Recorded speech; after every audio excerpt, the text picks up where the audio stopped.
Ok, c'est prêt.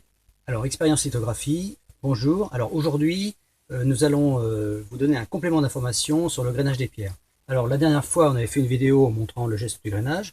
Aujourd'hui, on va vérifier 4 points.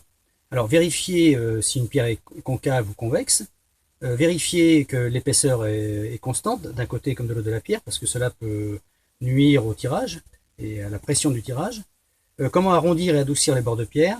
Et puis pour finir, comment ne pas faire de rayures en fin de grainage. Voilà, parce que les rayures se posent des problèmes au moment du dessin, puisqu'on les retrouve dans le dessin, ce qui n'est pas très agréable pour le dessinateur. Voilà, alors, pour vérifier la concavité ou la convexité de la pierre. Alors, il s'agit de poser une petite bande de papier comme celle-ci sur le centre de la pierre, surtout quand elle est concave. On pose une règle dessus. Si la règle tient bien la bande de papier, si le papier résiste, ne coulisse pas en dessous la règle, c'est que c'est bon, c'est que la pierre n'est pas concave. Si elle avait un creux, le papier, il se déplacerait, il ferait ça. Pour la convexité, c'est la même chose, mais on vient chercher sur les bords de pierre. Voilà, on vérifie avec la règle, on déplace. Et si ça ne bouge pas, ça sous-entend que la pierre n'est pas convexe. Hein, puisque quand elle est convexe, les creux sont sur les bords. Quand elle est concave, les creux sont au centre. Voilà, donc ça c'est pour la vérification de la planéité de la pierre.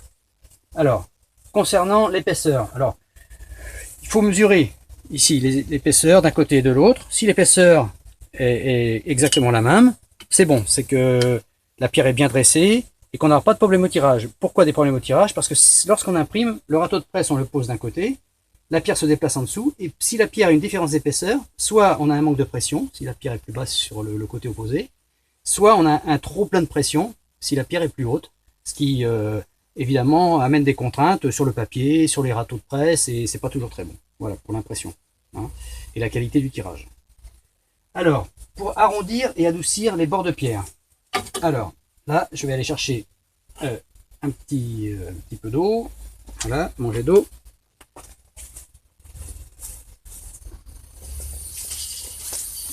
Bon, je vais réhumidifier un peu la pierre, ce qui n'était pas absolument nécessaire, mais je vais le faire. Voilà. Et puis, là je vais utiliser une lime métallique, c'est une lime pour le fer, mais ça convient très très bien pour les pierres.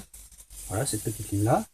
Voilà. Et là, je vais arrondir les bords de pierre. Donc je viens frotter la lime sur les bords.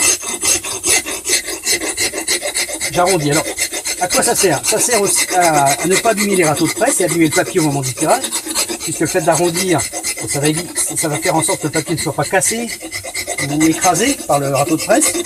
Et puis aussi pour le grainage, ça va éviter qu'il y ait des petits fragments de pierre qui se cassent, qui se déplacent sur la pierre, ce qui aurait pour effet de rayer la pierre, de laisser des rayures. Alors, je vais faire tout le tour.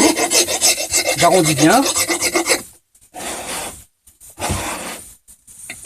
Alors, je fais évidemment tout le tour, chaque côté. Donc, tous les côtés de pierre, tous les bords de pierre. Voilà. Bon, je ne vais pas insister trop, c'est juste pour montrer le geste. Je vais rincer pour éviter justement qu'il y ait des petits grains qui fassent des rayures.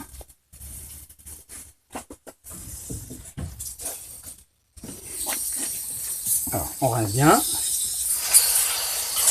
Voilà. Là, j'ai enlevé tous les grains qui étaient cassés du bord de pierre. Voilà. Voilà, là, ils ne sont pas suffisamment arrondis, mais c'est pour vous montrer ce qu'il faut faire. Bon, il faut insister un peu pour que ça soit mieux arrondi. Mais enfin, bon, là, on va dire que pour aujourd'hui, ça va convenir comme ça. Alors, pour finir, comment éviter les rayures? Alors, pour éviter les rayures, vous voyez, quand on graine, on pose du sable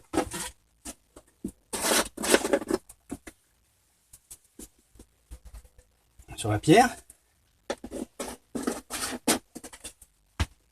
Et habituellement, on graine jusqu'à temps que le sable se transforme en boue. Alors pour éviter les rayures, on va justement éviter cette transformation en boue. On va arrêter le grainage avant que le sable soit transformé, avant que le sable soit fin, amenuisé et réduit. Et surtout, on va éviter qu'il y ait une formation de boue. Alors pourquoi? Parce que quand on transforme complètement en boue, ce qui se passe, c'est qu'il reste quand même des grains assez gros. Le sable s'est amenuisé, mais il reste quand même des grains plus gros. et ça finit par rayer. Donc le fait de diviser le temps de grainage, d'enlever du temps de grainage, cela permet de ne pas faire ces rayures-là.